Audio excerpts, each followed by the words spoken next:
In this, we're going to look at another one of our colourless cations. We've already looked at videos that show us how to identify the coloured ones, copper 2, iron 2 and iron 3, and we've also done silver ions and aluminium ions. In this one, I'm going to tell you straight away which one we're doing. We're doing barium. And the reason that I'm going to tell you is that I don't like the way that the flowchart does it on page 47, mainly because of the concentration of the solutions we're using. It doesn't seem to give the outcome that you'd expect. So in this one, it tells us to add a couple of drops and that it shouldn't precipitate. But of course, as you can see, we're starting to get it going cloudy already, just with 1 or 2 drops. So that's not quite right. So I'm going to skip that step and just say, okay, it's precipitated. Now let's see if it redissolves in excess, because this would be my normal step. And the answer is no. This means that it's magnesium or it's barium. So I'm going to write that up. 2 to 3 drops, then excess sodium hydroxide. And we've got a white precipitate. Only 2 of the things we look at in this unit will give that. And that means that this must be magnesium or barium. They're the only 2 that do this. Everything else will either redissolve or it won't precipitate at all. So sodium and ammonium ions don't precipitate at all. And by the way, in this standard, if you add sodium hydroxide and there's no precipitate, it'll be one of those 2. You don't have to be able to tell the 2 apart. So the standard would tell you that it's, for example, a sodium salt or a zinc salt, let's say. So if it doesn't precipitate at all, it's sodium or ammonium.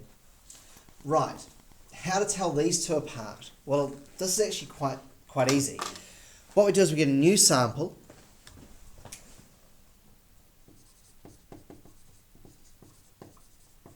and I'm going to add 2 to 3 drops of sulfuric acid. Now it has to be a new one because this stuff here's a base that it's made, so this would react. So I've got to get a new sample.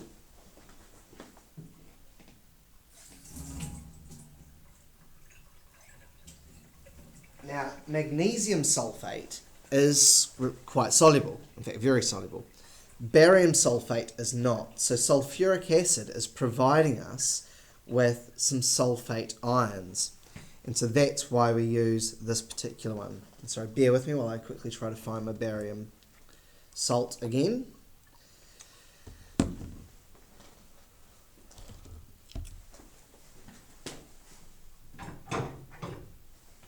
Right, here we go. So, here I've got my barium salt, here I've got my sulfuric acid, and we see that it goes a lovely milky colour there. So, what we've made is a substance called barium sulfate. So when I add sulfuric acid, and I add a lot more than 2 to 3 drops, I know, but that was to sort of show the colour very well, we get a white precipitate.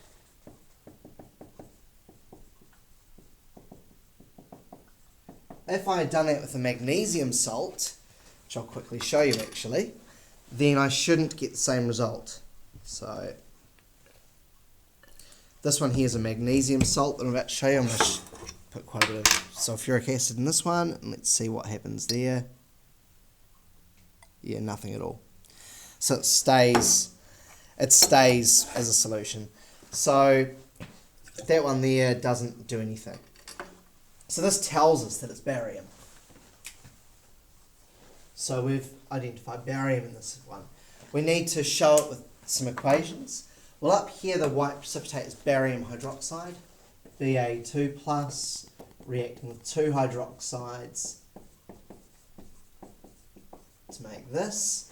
Down here it was a new sample, so I don't have to write barium hydroxide again, so it's Ba2 plus. And in this case it's reacting with sulfate ions from the sulfuric acid. So the hydrogen ions have no effect here, just the sulfate ions to make barium sulfate. So that's a nice easy one. What's hard about it is that the flowchart can be a bit confusing. And that's because at the concentrations we tend to work with, barium will make a white precipitate with sodium hydroxide. So just be careful of that. If you get a white precipitate that doesn't redissolve, it's magnesium or barium. And then you use the sulfuric acid to confirm that it is barium, not magnesium, that you're working with.